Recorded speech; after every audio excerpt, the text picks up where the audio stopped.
It was a crime so strange, so calculated, that it united two nations in shock and despair. A suspect so desperate to evade justice that he would deform his own face to keep his identity hidden from the world. Welcome back to Mysteries with Shroft. Today, we're diving into the chilling case of Tatsuya Ichihashi and his victim, Lindsay Hawker. This is a story filled with bizarre and disturbing details: a body in a flower pot, plastic surgery to avoid capture, and a manhunt that spanned years and gripped an entire nation. So, grab a coffee, settle in, and prepare yourself. This is the case of Tatsuya Ichihashi. Although this story takes us to Japan, it begins in England, in a city called Coventry, nestled in the heart of the Midlands. Coventry is known for its medieval cathedral and its resilience after being devastated during World War II. Over the decades, it has transformed into an engineering powerhouse, a city with a rich history and a bright future. And it was here, in this vibrant city, that Lindsay Hawker grew up. Lindsay Hawker was born on December 30th, 1984, to Bill and Julia Hawker. She was a happy, bright child with two sisters, Louise and Lisa. Lindsay attended King Henry VIII School and later studied biology at the University of Leeds, where she excelled academically, graduating with first-class honors in 2006. She was intelligent, ambitious, and deeply caring, a young woman with her whole life ahead of her. But Lindsay also had a thirst for adventure. Before pursuing her master's degree, she decided to take a year off to travel and work abroad. And so, in October 2006, she signed up with Nova, Japan's largest private English school, and boarded a plane to Tokyo. Lindsay was assigned to Koiwa, a district in Tokyo's Edogawa ward. It was a vibrant area, just 17 minutes from Akihabara and 22 minutes from Asakusa, of Tokyo's most iconic neighborhoods. Koiwa offered everything: food, parks, shopping, temples, and a lively nightlife. Lindsay quickly fell in love with her new surroundings. She moved to Chiba, a quieter area east of Tokyo, where rent was cheaper, and shared an apartment with two other teachers. Life was good. She was making friends, exploring a new culture, and staying connected with her family and boyfriend back in England through calls, texts, and social media. But 6 months into her stay, in March 2007, Lindsay's life took a dark turn. One evening, as she unlocked her bike at Chiba Station, a man approached her from behind. "You are my English teacher," he said. Lindsay was confused. She was sure he wasn't one of her students. She tried to brush him off, but he persisted, following her as she cycled away. What started as a walk turned into a jog, then a full-on sprint. Despite weaving through Chiba's maze of streets, Lindsay couldn't shake him. Finally, she reached her apartment and stopped. The man introduced himself as Tatsuya Ichihashi. Tatsuya Ichihashi was a 28-year-old man from Ichikawa, Chiba. Born into a successful family, his father was a doctor, and his mother a dentist. Tatsuya had once dreamed of becoming a doctor himself. But after failing his exams, he settled for a degree in horticulture from Chiba University. By 2007, he was unemployed, living off a modest allowance from his parents, and known as a loner with an obsession for fitness. But there was a darker side to Tatsuya. He had been accused of assaulting a woman during a robbery, though the case was settled out of court after his father paid the victim off. Tatsuya was a man with secrets and a dangerous obsession. Back at Lindsay's apartment, Tatsuya made his pitch. He wanted private English lessons and offered to pay her 3,500 yen, about $3 to an hour. Despite her initial hesitation, Lindsay agreed. It was easy money, and she could use the extra cash. Before leaving, Tatsuya did something strange. He pulled out a pen and sketched a portrait of Lindsay, adding his name and phone number. It was a gesture that felt oddly personal, even unsettling. But Lindsay brushed it off, agreeing to meet him at a coffee shop a few days later. On March 24, 2007, Lindsay met Tatsuya at a local coffee shop.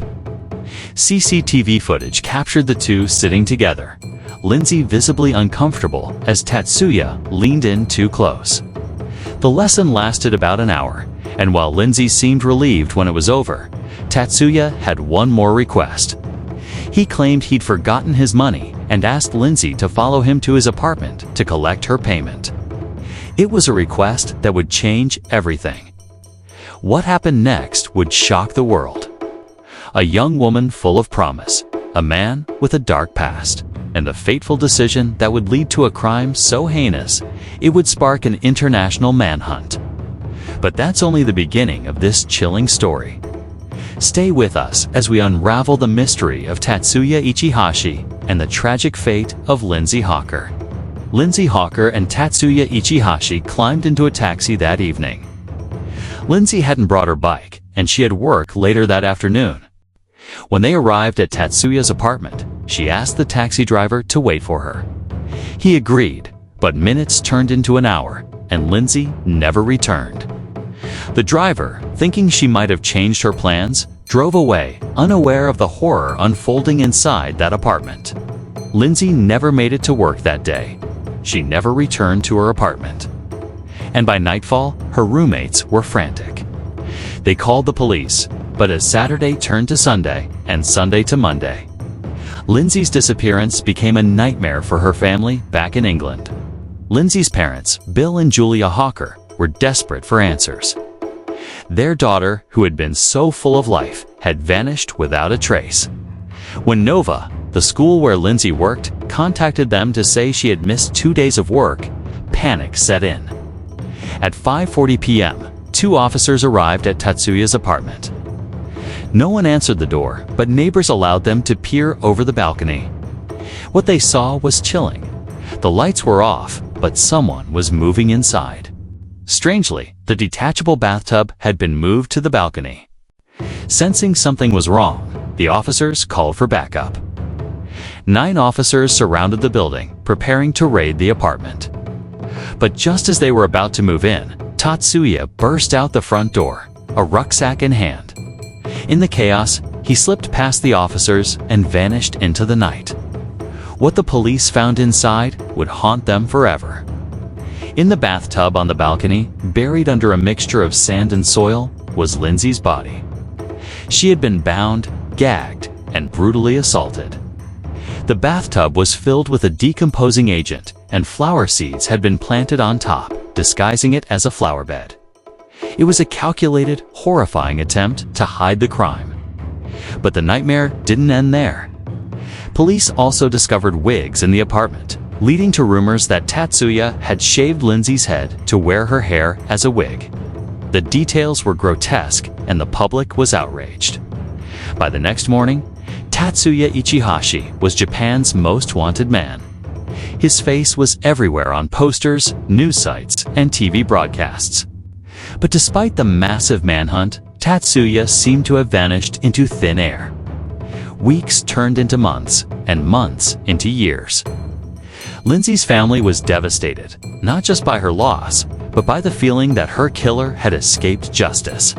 Frustrated with the Japanese police, Lindsay's father, Bill, even reached out to the Yakuza, offering whiskey in exchange for their help. But Tatsuya remained elusive. During his time on the run, Tatsuya traveled across Japan, from the northern city of Aomori to the southern island of Okinawa.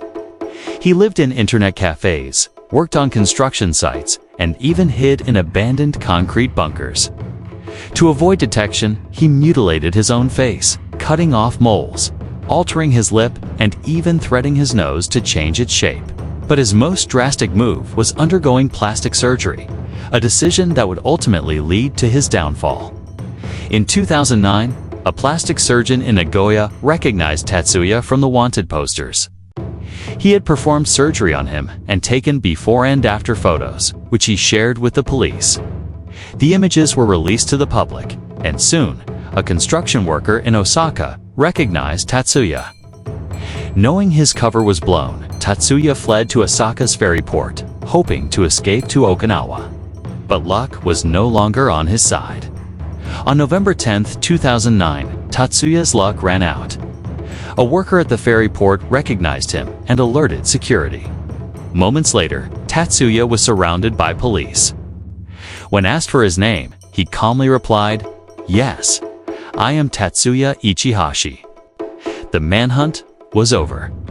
He was arrested and charged with abandoning a body, rape, and murder.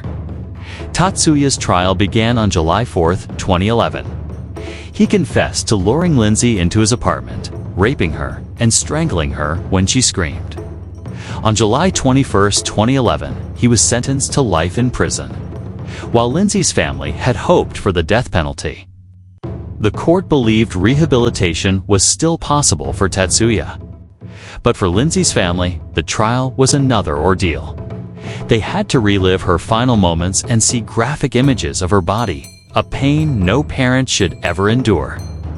Lindsay Hawker was a bright, kind, and irreplaceable young woman. Her life was cut short by a man who betrayed her trust in the most horrific way. Tatsuya Ichihashi's attempt to atone for his crimes by writing a book and offering the profits to Lindsay's family was rejected. No amount of money or remorse could bring her back. Lindsay's memory lives on in the hearts of her family, friends, and all those who knew her. Her story is a reminder of the darkness that can lurk behind a friendly face, the importance of seeking justice, no matter how long it takes. Thank you for watching Mysteries with Shrafet. If this story moved you, don't forget to like, share, and subscribe for more deep dives into the cases that captivate and haunt us. Until next time, stay curious and stay safe.